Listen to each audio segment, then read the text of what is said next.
Is now starting. All attendees are in listen-only mode. Good afternoon everyone, and welcome to another Data Quality Pro webinar. So today we will be talking about successful tactics for a personal data quality business, and as you can see from the slide on the first page here, this is going to be part one. We've had such a, I guess, phenomenal kind of response to this one. So we've had lots and lots of questions coming in. So we're going to break this up into several parts, and I'll explain a bit more about how we're going to do that shortly.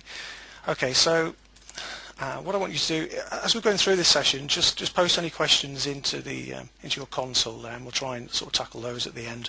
And there's also a group that I'm going to talk about in a moment where we can also answer more questions as well.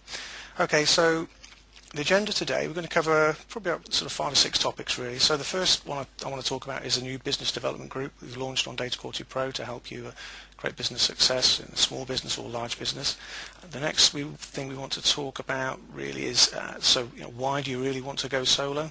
So look at your reasoning behind that, and also looking at the reality. Are you ready for it? We're going to talk about the reality of running your own business as well. Creating your business model. This is where we really start getting into the nuts and bolts of getting your business off the ground, and then we're going to talk about a simple launch blueprint, really looking at taking one particular type of role and explaining how they could launch their own business. And then next steps, some resources and some useful bits of information there for you to digest and get involved with. Okay, so let's get on to the next slide then. So the Business Development Group recently launched on Data Quality Pro. It's obviously free. Everything on Data Quality Pro is free if you come in as a standard professional. The goal really is to create a high-value networking resource and business support resource. Obviously, lots of advice from myself, Richard White, who's kind of like a resident business guru who does a lot of work with us. He's on there as well quite often, and it's an opportunity really to network and showcase propositions that you've got as well. So if you go to the website, it's just on groups, career and business development support, and you can find that there.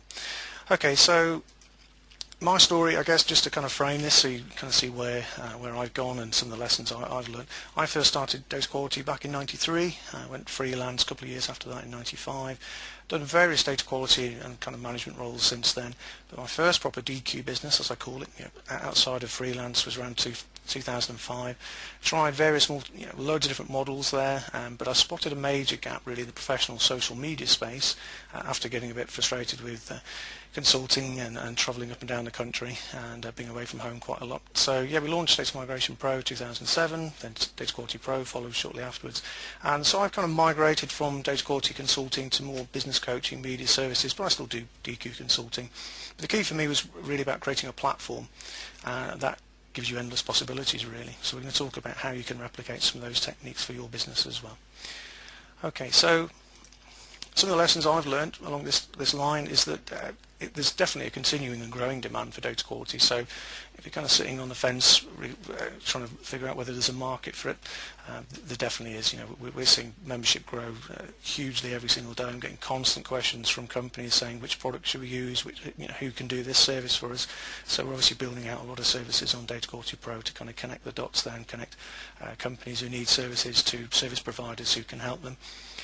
Networking relationships are vital. Okay, you've got advantages over bigger companies.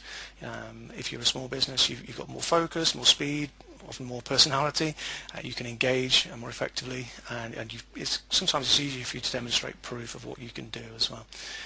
Professional social engagement. I'm not too mad on the word social media at times because it kind of implies it's all one-way traffic. It's really about engagement. It's not a fad, and it's how small businesses are succeeding right now. We're going to talk about that later on in the session. The current delivery models, I think, only scratch the surface. We've got the internet now. We recently interviewed Daras O'Brien, who's got a business based in Ireland, but he's servicing clients all over the world. So it just shows you just what can be achieved in this sector. So expect to make mistakes. I make mistakes all the time. It's just part of the process. You just make mistakes, learn, pick yourself up, move on. Don't be afraid to make mistakes. I meet a lot of people who are terrified of making mistakes, and that's one of the big lessons you've really got to get over. Just go for it, try different things. Okay, it's very hard work. Don't be under any illusion that you're going to launch a business and become a millionaire overnight. I've been at this game for a few years now, and every day, my working day is 5 in the morning till 8 o'clock at night some days, and you've really got to put in the effort to make your business work. Okay, so first of all, I want to ask you, why do you want to go solo? Okay, so I meet a lot of people and who are considering going down this route, and quite often it's a case of, well, they want more money, or they want freedom, independence, some quite fun and excitement, doing something different. A lot of people feel like they don't get the respect that they deserve. They've got to a certain level in their business, in their professional life, and they want to get a bit more respect within the organisations they serve. Some people just want more free time. Some people want a bit of variety in the types of roles they're doing. So the reality is, what I find is that all of these things can be achieved, okay, over time, but certainly in the short term, I think what you're going to find is you're going to have less money. Okay, so you do need a good buffer of cash to get you through at least 6 months. Okay, because you're going to try things, you're going to make mistakes, and you're going to be going round and round a few times, doing slightly different sort of business models and realigning some of these things as well. So a couple of questions coming in, people saying, will we get the slides? Yeah, you'll get the slides. This is all going to be available on demand, so if you have to drop out to go back to a meeting or something like that, we'll be posting this on the website, so don't worry if you're scribbling down some notes. Okay, so yeah, the reality, so less money, you get payment gripes. I'm chasing one company now, who owes quite a bit of money from about 6 months ago. You would not believe how hard it can be sometimes to get paid. Greater independence, yeah, but sometimes greater fear as well. It can be stressful. It can be exciting, but quite often you feel isolated. I'm up here in the middle of England, and some days you can go weeks really without actually meeting anyone if you're running a solo business. It can be more variety, but be wary of this. Quite often people do lots of various types of jobs, but that can possibly mean they've got a vague business model where they're just saying yes to everything, and that's hard to grow your business with that kind of model.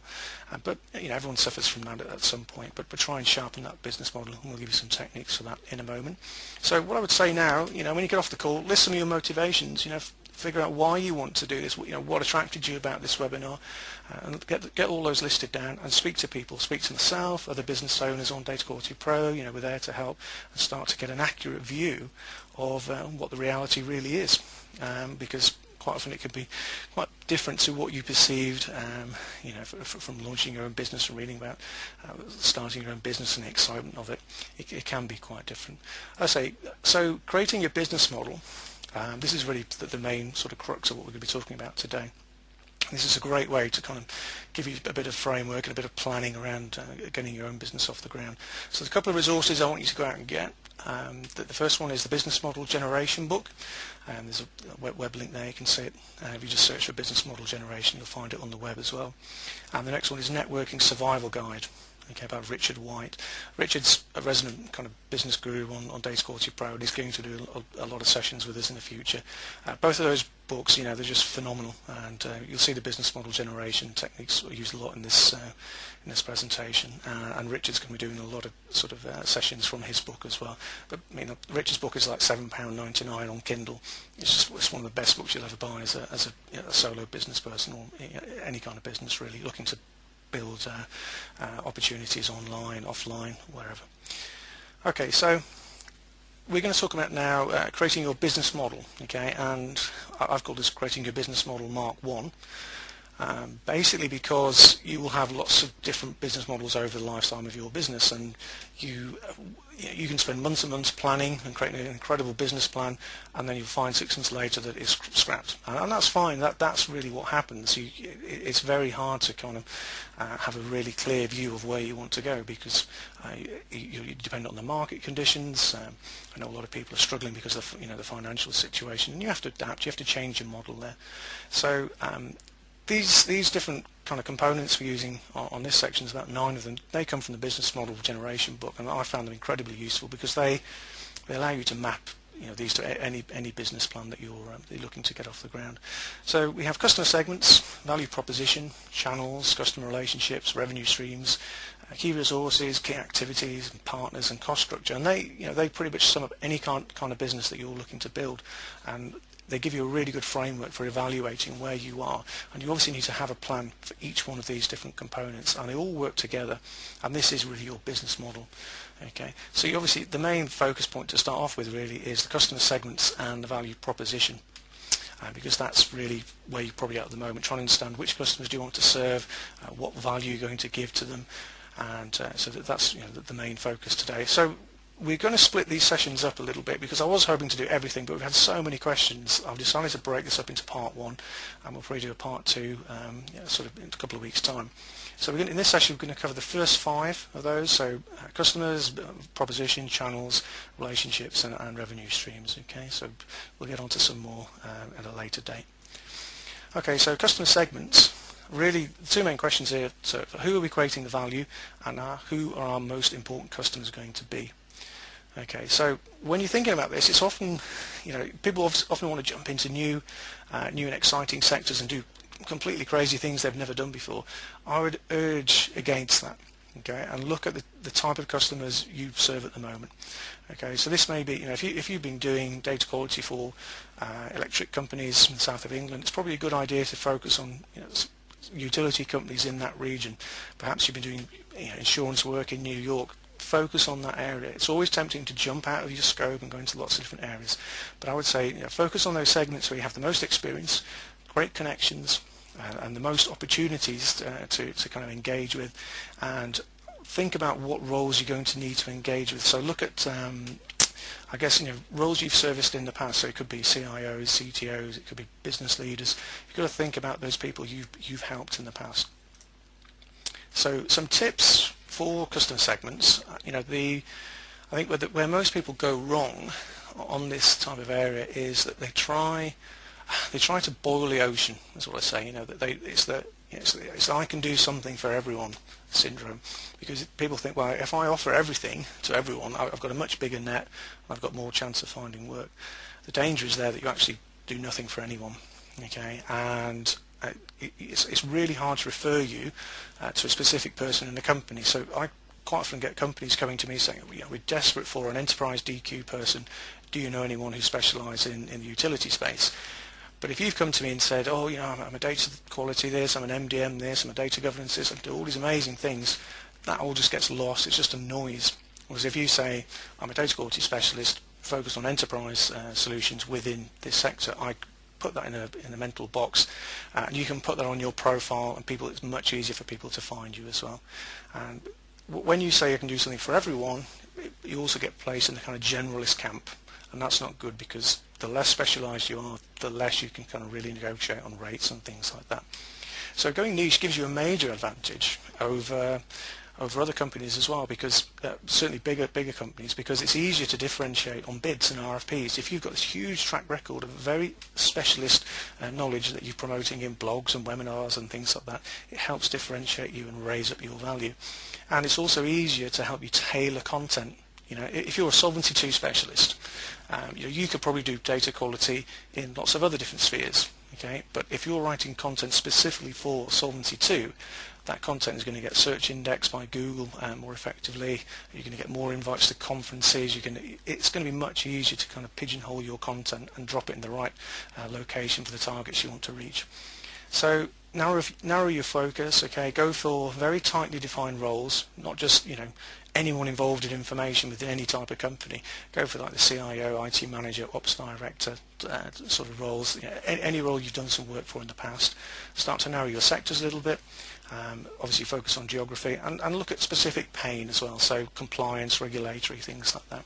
And that's what you're trying to do, is just really kind of narrow down those customer segments as much as you can.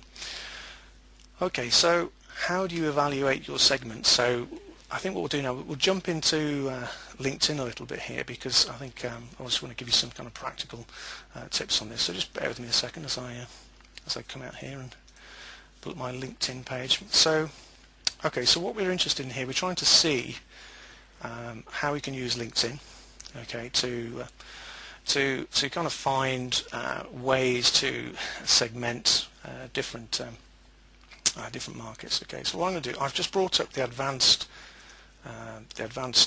sort of viewer here. Now I've actually got LinkedIn Premium, which gives me a lot more features. If you're considering launching your own business, or if you've got your own business, I would definitely recommend you sort of try this option out. It's been incredibly useful for me. Okay, so what I'm going to do, I'm just going to type in CIO in here. Okay, and apologies, there may be a little bit of a lag on the screen as we're pulling back this data, because I know the GoToWebinar software can be a little bit behind. But okay, so what I can actually see, if I scroll down my page here, what it allows me to do, when I'm searching on CIO, it allows me to show all the different industries. Okay, so I can get a feel for those CIO type roles. Perhaps I've done lots of work for CIOs. Perhaps I've been an enterprise DQ head who's reported to a CIO. Okay, what this allows me to do is see all the different types of roles. I can zoom in on them a little bit for you here. Okay, I can see all the various different industries, and what I can start to do is basically create a map of all of these and start to list which ones have the highest distribution. Okay, and what that means, I mean, I'll give you a quick example here. I've got an Excel spreadsheet, so I can, if I zoom in a little bit, you should be able to see that. I can start to list all these different roles by different sectors. Okay, and obviously what you find is that people have different roles, different role titles. So people might be called CIO, they might be called Chief Information Officer, they might be called IT Director.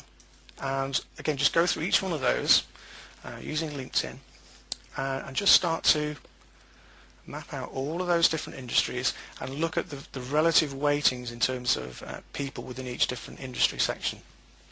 So, you know, IT and services, financial services, investment management, these kind of things here. So perhaps we're really focused on the finance sector.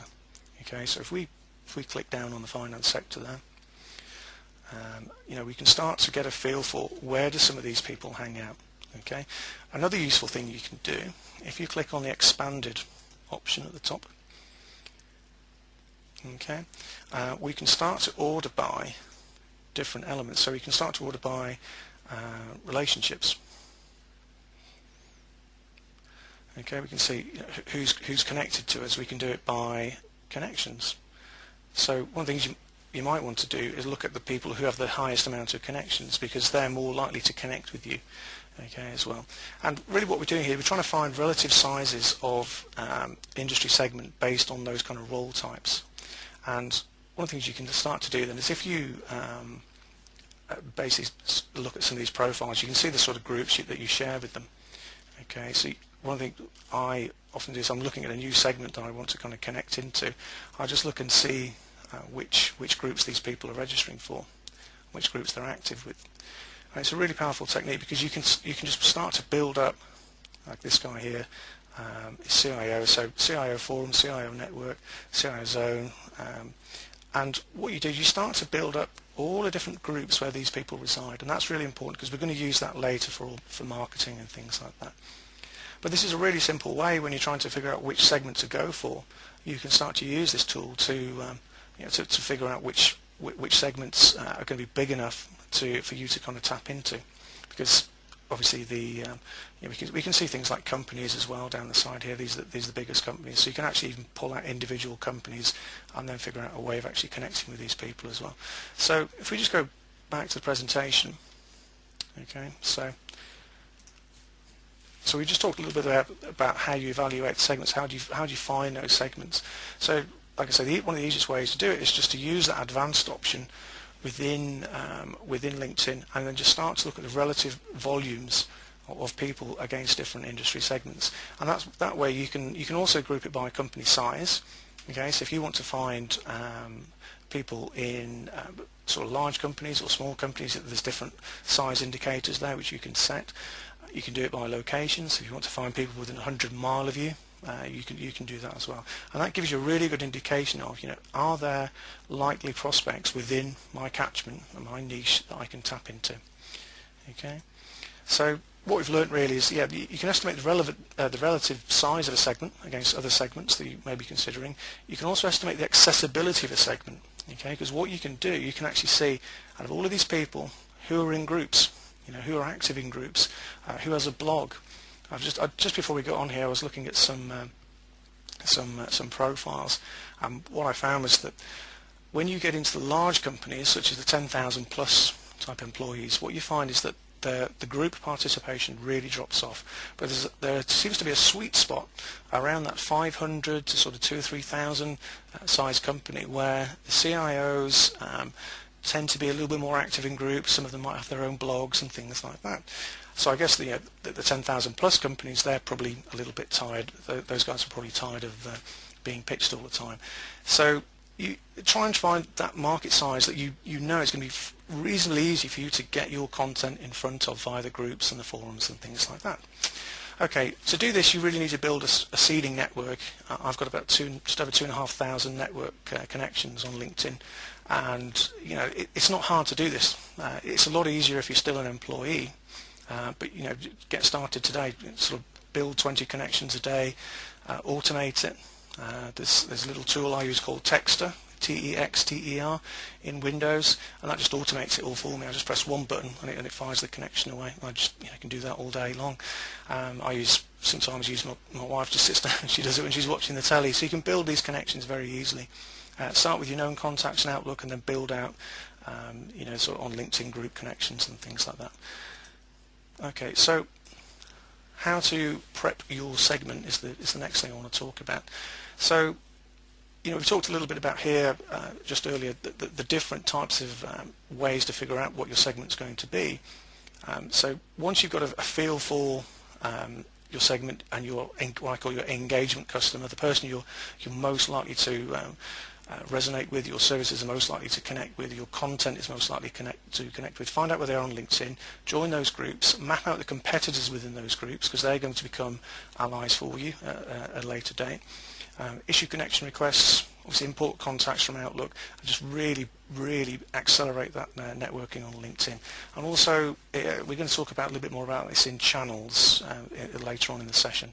That's some more techniques coming through on the channel side as well.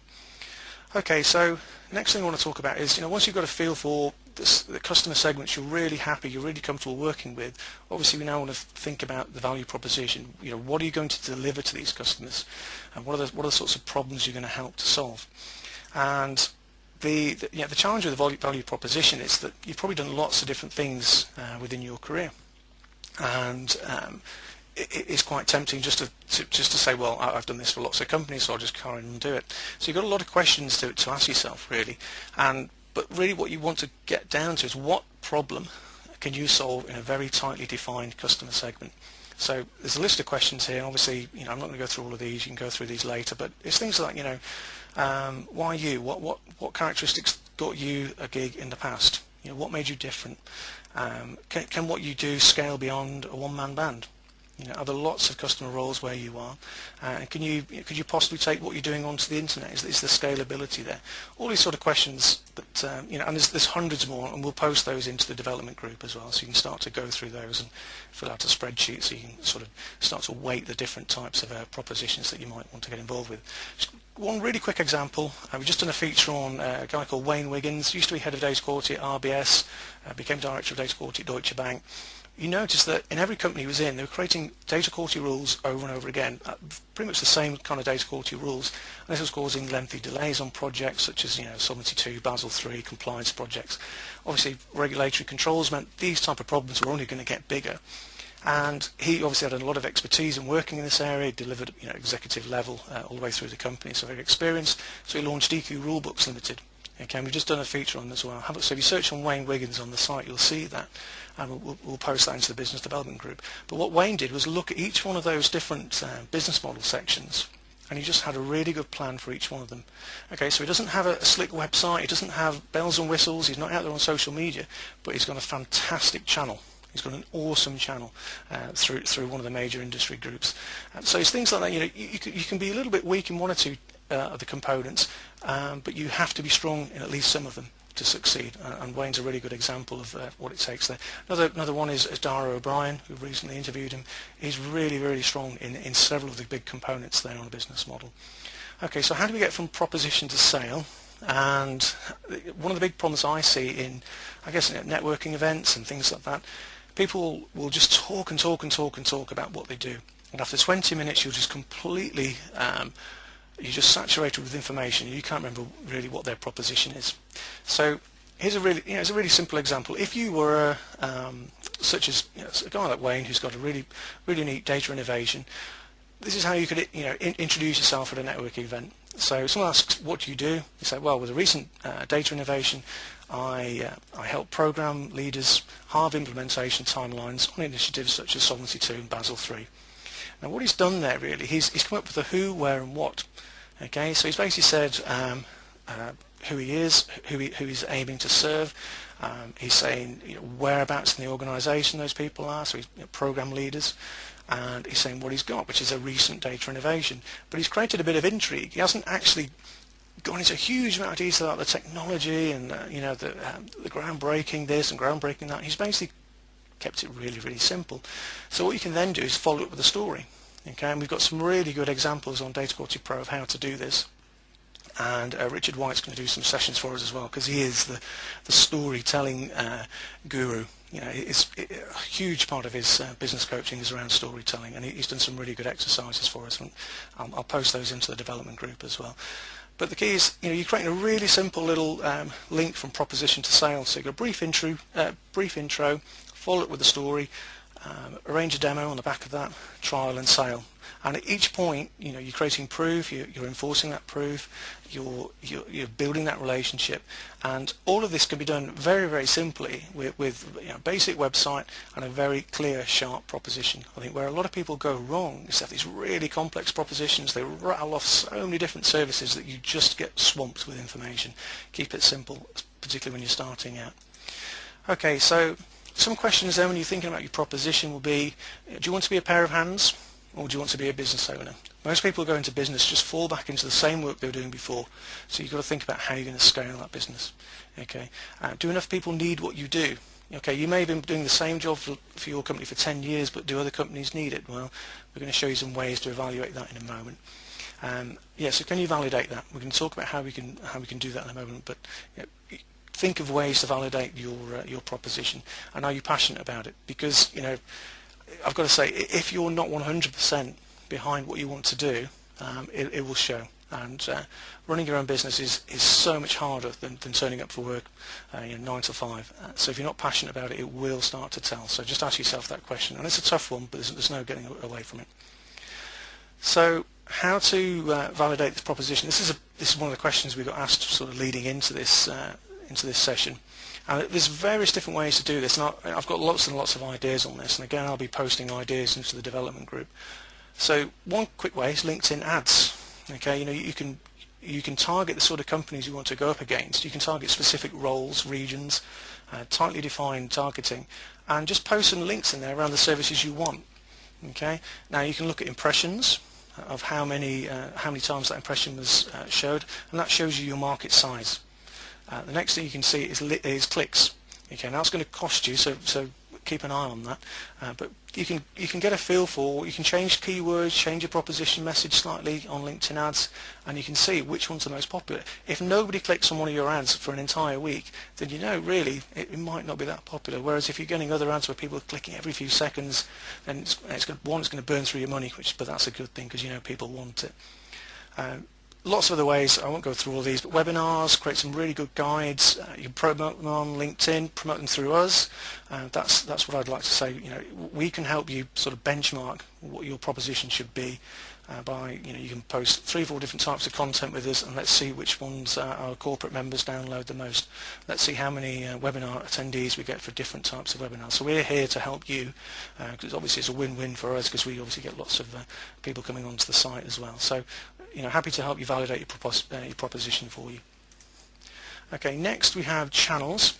Okay, so channels are really, how are you going to reach these different customer segments? How are you reaching them now, and how are you going to figure out which ones work best for the future?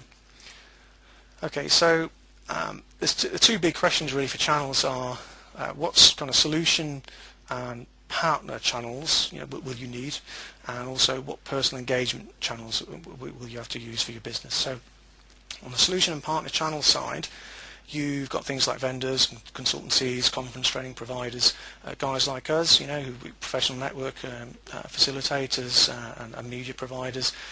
Obviously you've got things like e-commerce channels, you can have your own website and things like that. Personal engagement channels, so obviously social media, LinkedIn, Twitter, Facebook, again, DQ Pro, legacy media, journals, newsletters. All of these things are your channels, your conduits to deliver value to prospects, to customers, to after-sale customers, to upsell and cross-sell channels, all these different kind of things. So we have to think really heavily about your channels right from the outset, really, and start to build those channels before you leave the organisation you're in. That's a really important part. So there's about 6 phases in channels. You've basically got awareness and engagement, okay, evaluation and benchmarking, purchase and delivery, support and cross-sell, referrals, and new proposition discovery.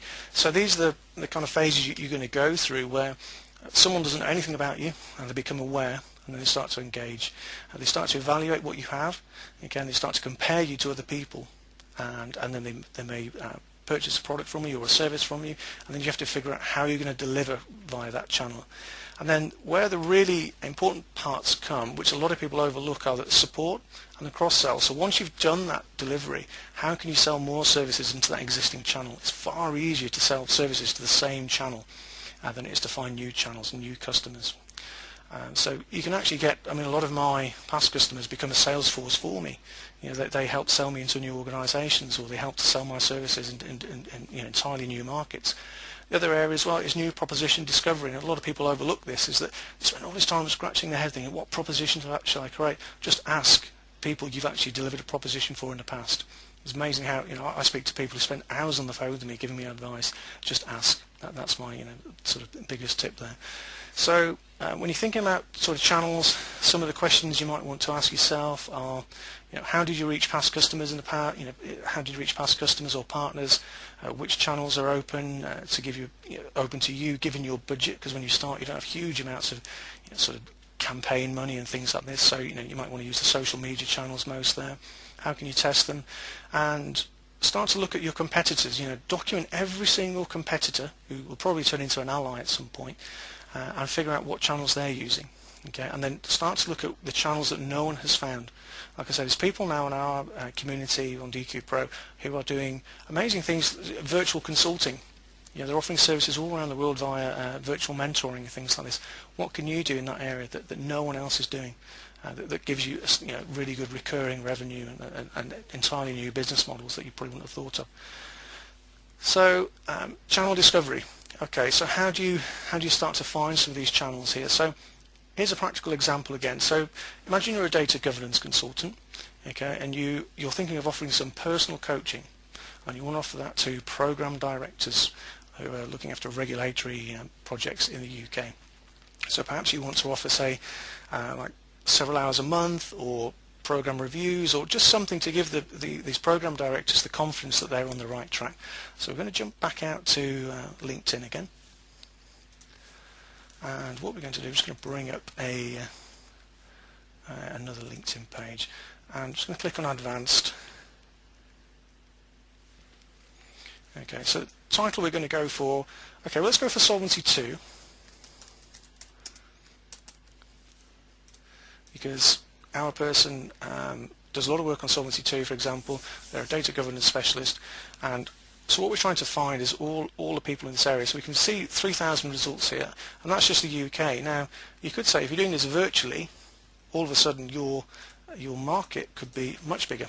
So it could be anywhere up to, let's see what the data comes back on this, 7,410.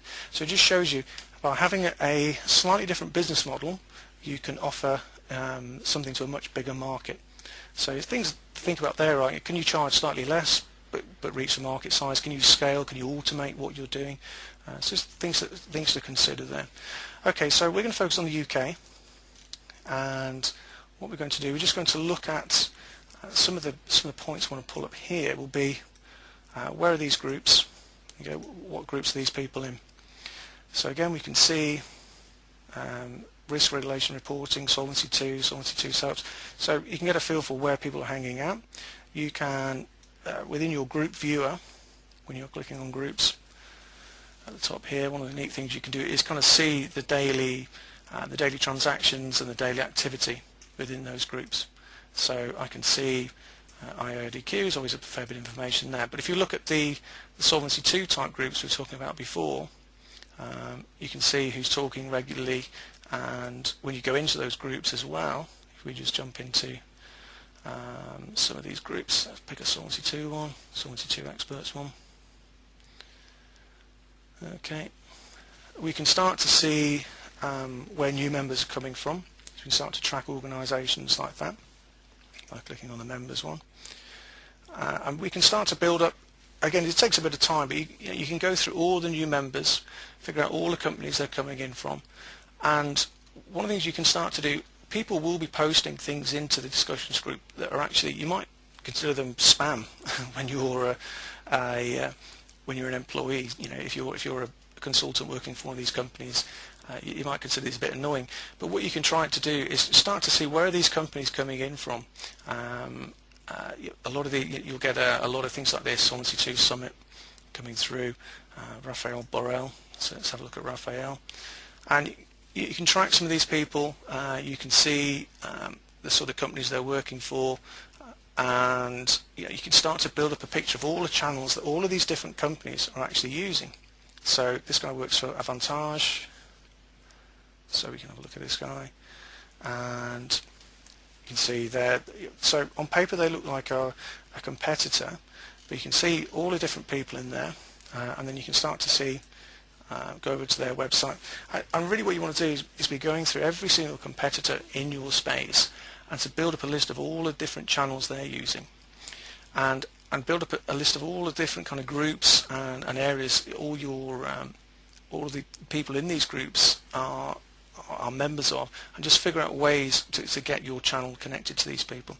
So yeah, you pick up all the different events, all the different magazines, trade journals, everything these guys are kind of connecting with, because that's going to be your channels into these. Okay. All right. So let's jump back to the presentation. Okay. So once we've understood our sort of channels and how we're going to connect with these people, we need to figure out our relationship strategy. Okay, how are we going to keep building relationships with them, and how are we going to manage those relationships, how are we going to automate them, those kind of questions. So for each of those customer segments we need to figure out a relationship strategy. We also need to figure out how costly each strategy is going to be. Okay, so for customer relationships we want to think about, is it going to be like a personal assistance type relationship required? Is it going to be product based? Are you going to be looking at co-creation, where customers help you design new products and services? There's all sorts of different types of relationships you need to consider. Okay, and also think about the relationship you need during acquisition, retention and upsell, because they all differ. Some of these you can automate, but some of them you can't. So you need to think quite heavily really about the relationships. Now for customers, for getting new customers, I think this is a big advantage for small businesses, because this is an actual quote from one of our members recently who said that they were looking to buy a product, and they said that several products fitted their needs, but they honestly felt that one of the companies was a much better fit, because as they said, they treated them like royalty, and that was a real factor in why they got the deal. They actually said the product probably wasn't as good as some of the other leading products, but the way they were treated was important, and this is your kind of secret sauce. And I get this a lot from companies that say, hey, we thought we were going to get such a great experience from company XYZ, and we didn't. And this small outfit, in the middle of nowhere, they treated us so well. So that is your key, really, to delivering value and building sort of new business. And it's absolute gold dust for the smaller business. It really is. That's the key to your success. So some simple innovations can really transform your relationships and the perceived value with your customers. Yeah. So for one project, I was going up against another company, a much bigger company. I was just a one-man band.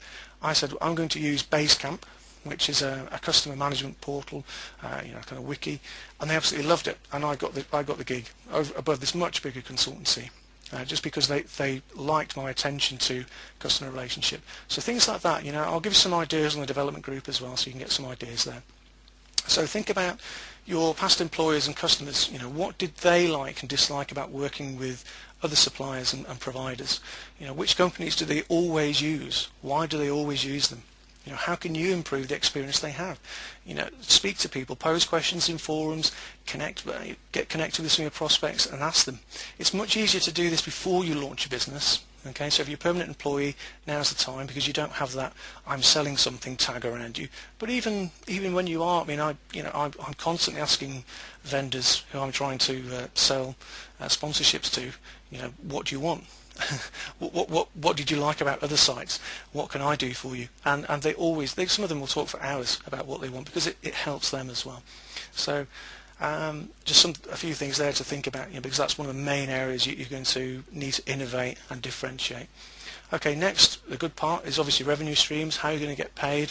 How do customers currently pay? How much do you think they're going to prefer to pay? And how much does each of your revenue streams contribute to the overall revenues of your business? And so you really need to think about what revenue options are available to each of your different customer segments. Okay, because as we mentioned before, you could create a new customer segment via the internet.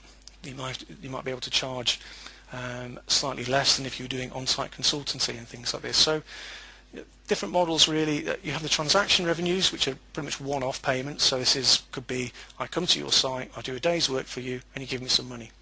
But increasingly you have new kind of revenue streams, such as recurring revenues, whereby you could say, okay, I'm an enterprise data quality guru.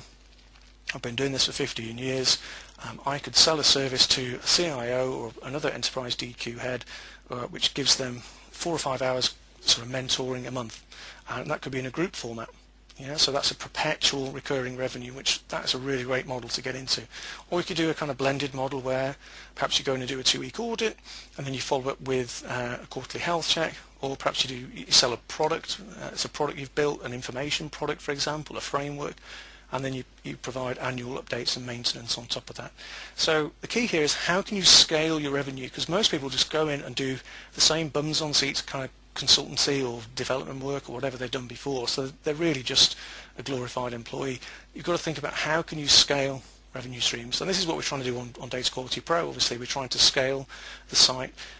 So we don't just serve one customer or one type of segment. We're trying to build a repeatable revenue model, and think about how you can do that for your business as well. Okay, some other tips. Price, in my experience, is largely based on perceived value. Okay, and what I've found a great deal is that it's also linked to the level of pain the person is going through. Okay, so if someone's got a lot of pain, they will generally pay. And I charge probably 3 times more now for my kind of daily rate than I did probably 5 years ago. I don't think I'm 3 times wiser. I certainly feel 3 times older, but it's about perception. I ask that price, and I get it because I can demonstrate value, and that's really what you've got to do. You've got to improve the perceived value of what you're offering. Create margins as well, so that if you can get other affiliates to sell services for you.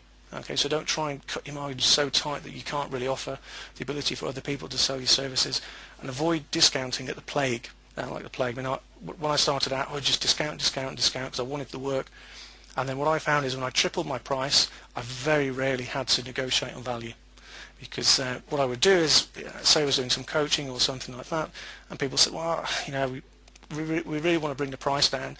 You take value away. So you can say, well, if you're concerned about the price, I can give you X, Y, and Z, but I'll take away the coaching calls or the mentoring calls that we were going to give you.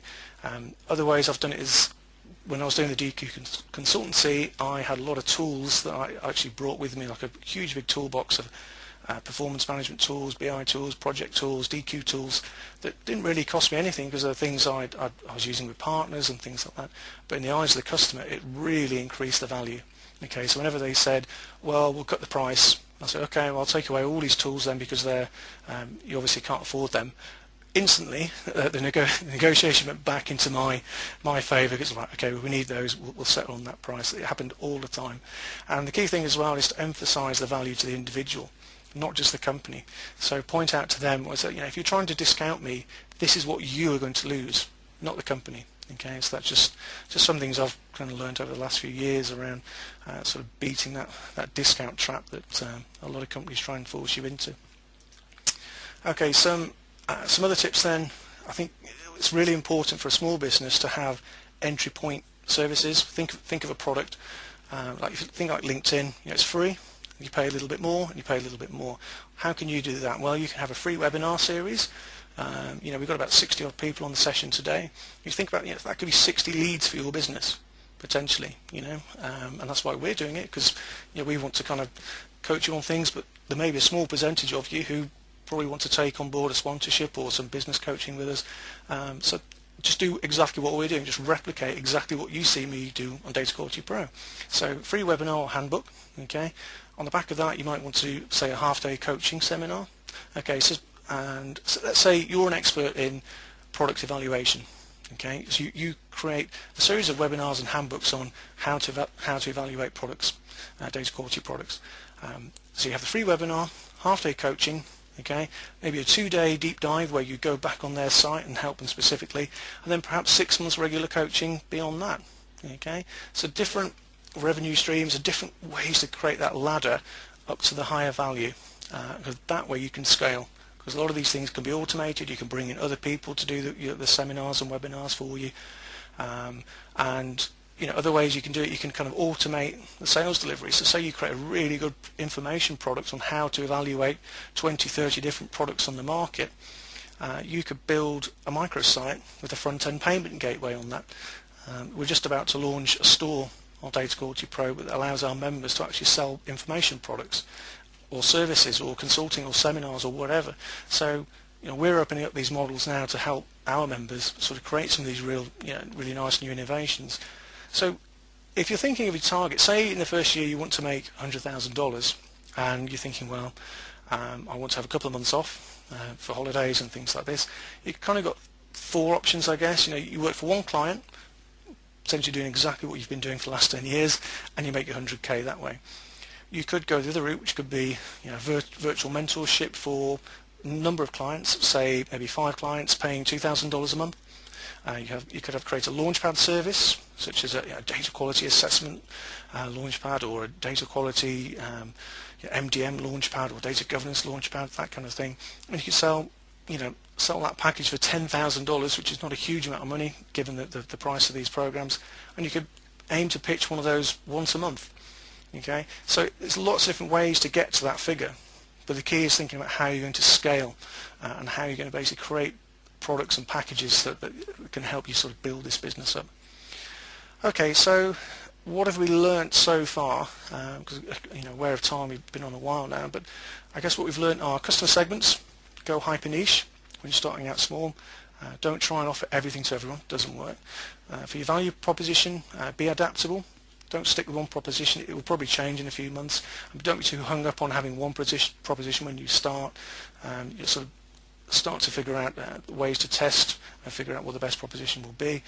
Channels, build those now, because they're the gateway to your prospects. Be innovative in the way you create new channels. Customer relationships, they're your advantage. That's the one thing that you have over bigger companies. They can't replicate your relationships in many cases. Revenue streams. Test the market. Okay, you're not going to know what the best revenue stream is until you test it, and we can use Data Quality Pro to do that. There's loads of other ways you can do that. We'll show you how to do that in the development group. And add perceived value. Like I said before, I use Basecamp, which is probably about £10 a month, and on the back of that I got a £20,000 project and beat another much bigger consultancy. So it cost me £10 a month to be, and that was just that one simple innovation. You only have to do one tiny little thing more than another company to get the deal in many cases. Okay, so we had a few questions from people saying, I'm in this role, how would I get started?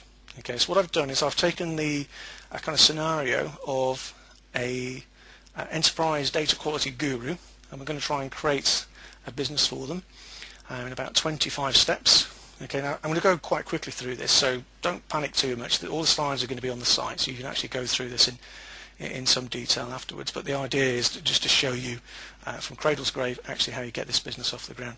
So the Enterprise DQ Guru probably works for a big blue chip company. They've got a lot of experience in taking data quality across the company, got lots of special knowledge on products. They've done the whole political thing. They understand how to navigate the silos. They've got a really good network inside the organisation, but not so much of a network outside.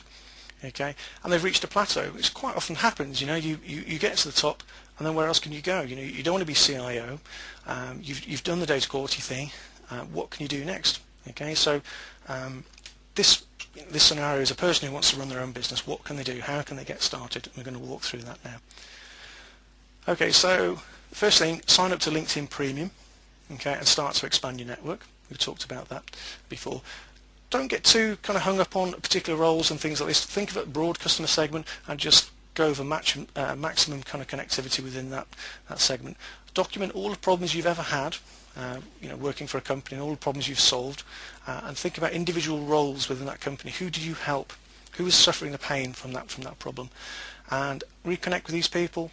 Establish relationships with them again, so get the phone numbers and get in front of them a bit more than you used to perhaps. Start to create content ideas for blogs and webinars and guides. Okay, you've got to think about what content these people like and just ask them. Just what problems do you have? I have this problem. Right, I'll create a piece of content for that and build this up. You're not going to release it yet. We're going to talk about that in a moment. So start getting your testimonials beefed up. Okay.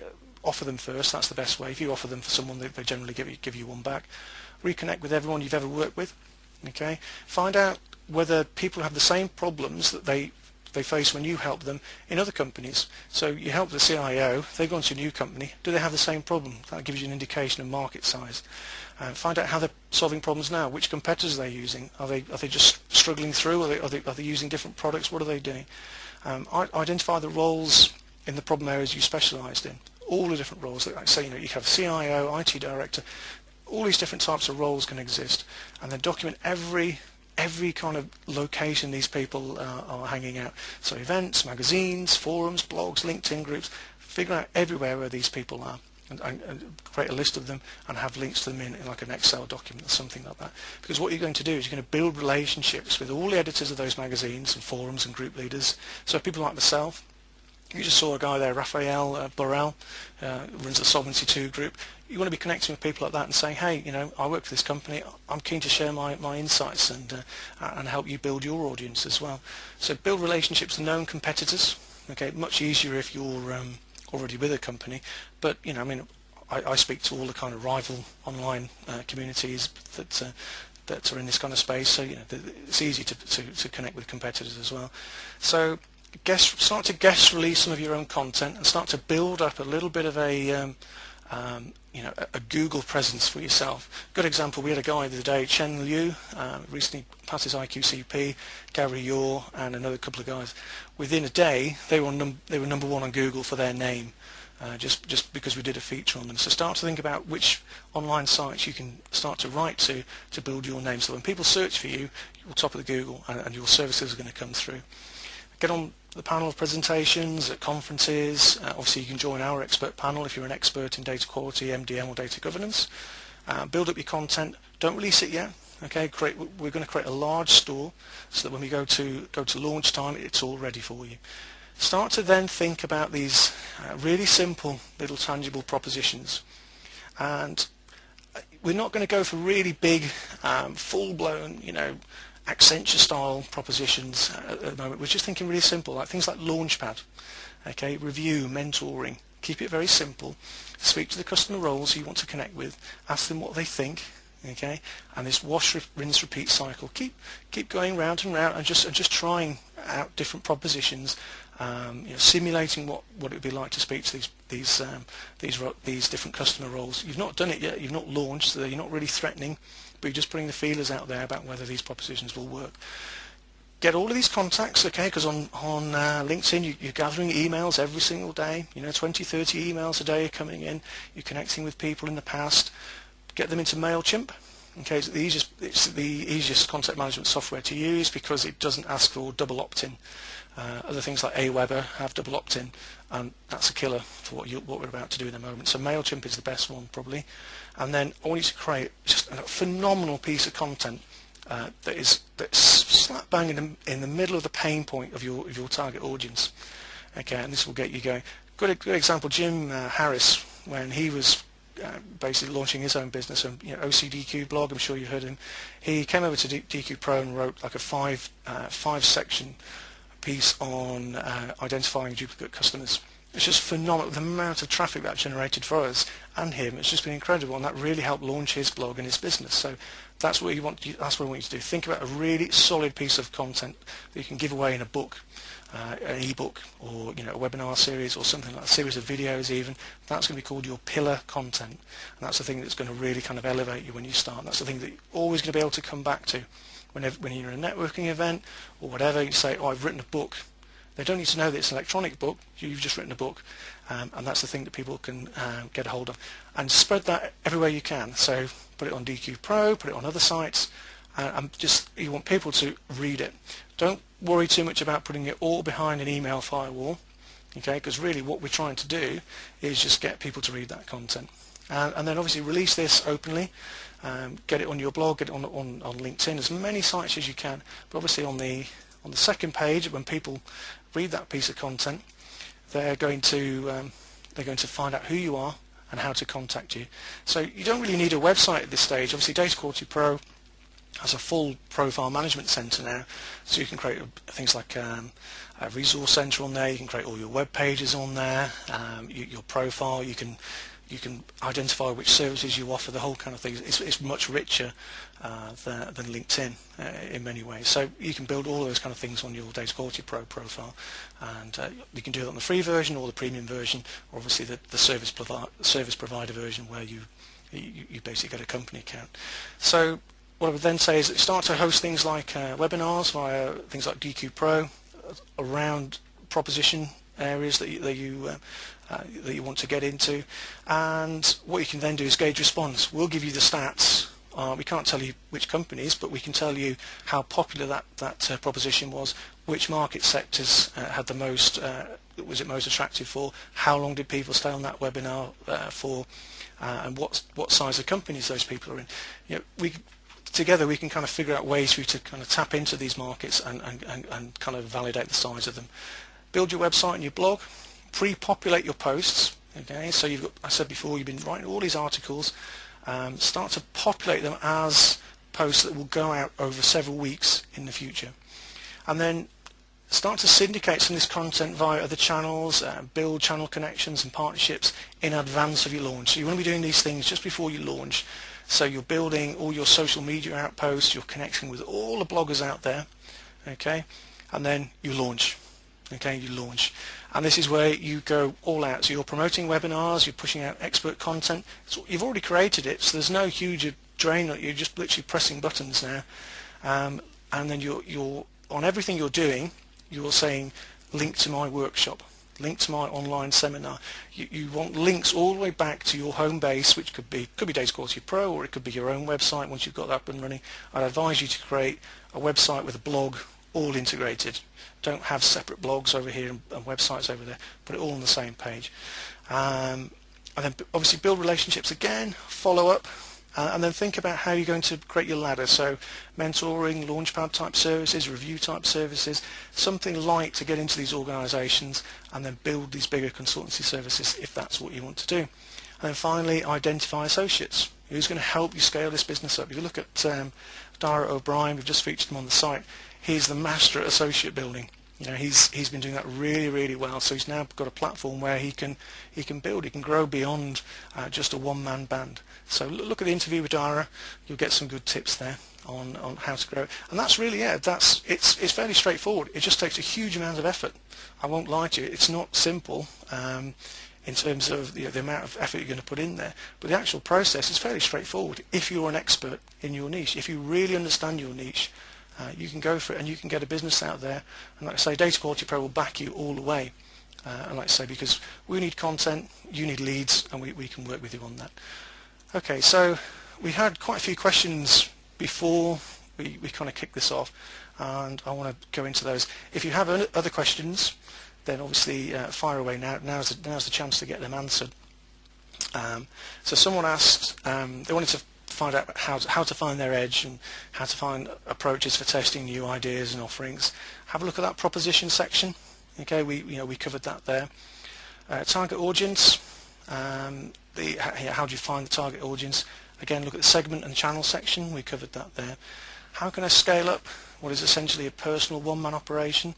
Again, if you look at the key partners section, which we're going to cover next time, the idea is to package services and think about associate model, and also you can use services like Odesk. I use Odesk a lot, odesk.com, and what that allows you to do is to outsource all those really boring tasks that eat up so much of your time.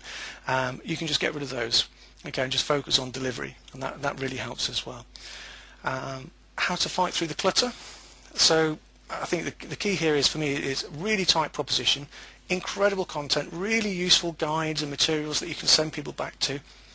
Build up those relationships, get those relationships really well established, okay, and they just offer regular value. That's one of the best ways I've found of actually going through all this clutter and finding the right people